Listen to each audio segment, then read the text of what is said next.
Dan pemirsa, kita telah terhubung dengan Komarudin Simanjuntak selaku pengacara keluarga Brigadir Yosua.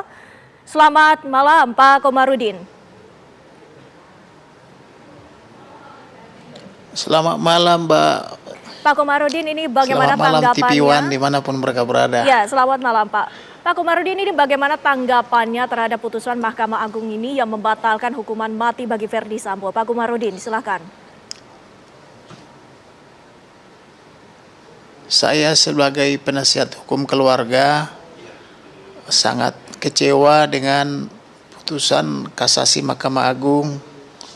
Adapun kekecewaan itu adalah dengan dirubahnya seluruh putusan di Mahkamah Agung, putusan Verdi Sambo dari hukuman mati menjadi hukuman seumur hidup, terutama hukuman Putri Chandrawati diskon 50%. Sementara kita tahu akar permasalahannya ini adalah Putri Chandrawati, di mana ketika dia sedang berada di di Jawa Tengah sana, dia katanya ditemukan tidak pakai celana dan pingsan, tetapi kita tidak tahu siapa yang memakaikan celananya atau siapa yang membangunkan dari pingsannya. Kemudian dia juga mengaku seperempat jam sampai setengah jam pasca pingsannya berngobrol-ngobrol dengan almarhum Joshua. Ini tidak lazim kalau seseorang perempuan habis diperkosa. Kemudian dia mengadu kepada suaminya bahwa dia mengadukan Joshua kurang ajar pada dirinya, tanpa menyebutkan kurang ajarnya seperti apa. Kemudian setelah nyampe di Jakarta, dia juga mengkondisikan untuk pembunuhan Joshua, mengkondisikan di kamarnya, menaikkan satu persatu ajudannya sampai dengan super pribadinya, kemudian mengkondisikan suaminya agar pakai sarung.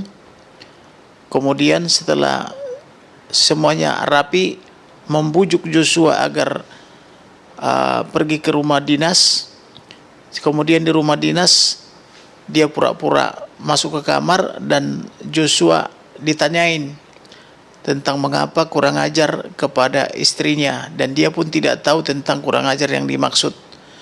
Kemudian menyiapkan anggaran-anggaran suap, anggaran 500 juta, 1 miliar, dan anggaran lain di luar daripada orang dalam juga disiapkan oleh Putri Chandrawati.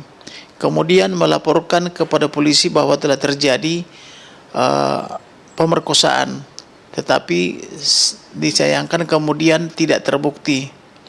Kemudian pada akhirnya dia juga menyuruh ajudannya untuk mencuri barang-barang almarhum, antara lain pin emas, laptopnya, handphonenya, sampai hari ini belum kelihatan. Begitu Mbak.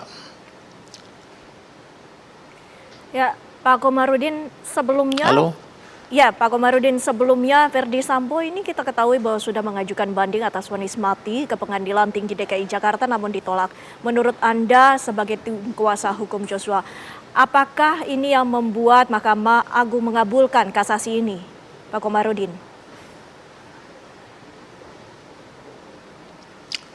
Mengenai dikabulkannya kasasi Mahkamah Agung ini memang sudah lama kita dengar, mulai dari ada pasukan bawah tanah atau pasukan dalam tanda petik amplop gitu, tetapi sulit kita percaya apakah itu benar-benar ada sebelum terjadi, dan kenyataannya apa yang dibicarakan oleh Bapak Mahfud MD ini sudah menjadi kenyataan.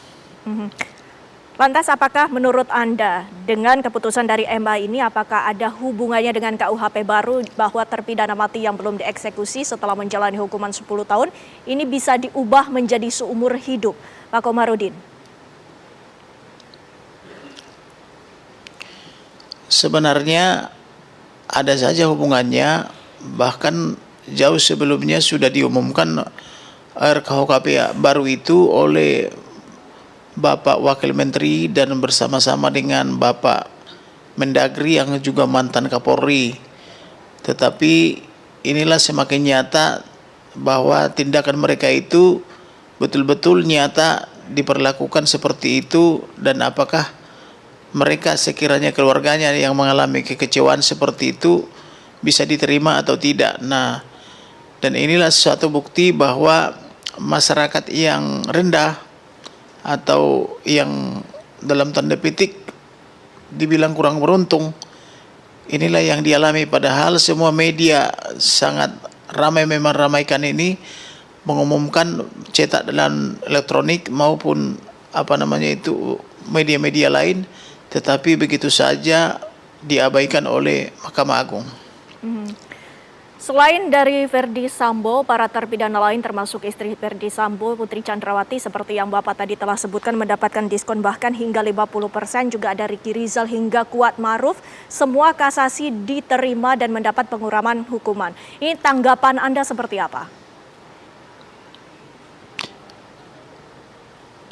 Inilah menjadi pertanyaan bagi kita pencari keadilan dan khususnya masyarakat awam, bagaimana kasasi tidak diterima, kasasi penasihat hukum maupun kasasi daripada terdakwa, tetapi diceritakan kemudian bahwa putusan itu diperbaiki, dianulir dari hukuman mati menjadi seumur hidup, sedangkan hukuman 20 tahun menjadi 10 tahun, demikian juga yang 13,5 tahun menjadi 8 tahun dan seterusnya.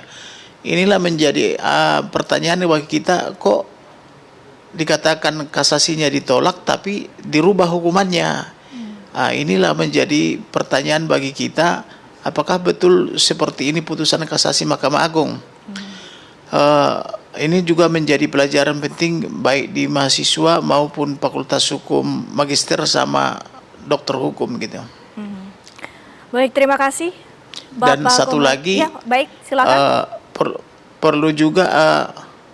Perlu juga Jaksa Agung untuk mendapatkan kepastian hukum, menempuh upaya hukum, sekali lagi yaitu upaya hukum luar biasa, yaitu dengan mengajukan peninjauan kembali atau apapun namanya itu, sehingga ada kepastian hukum ke depan gitu. Terima kasih sekali lagi Bapak Komarudin Simanjuntak selaku pengacara dari keluarga Brigadir Yosua atas waktunya bersama kami. Selamat malam, Pak. Selamat malam, terima kasih.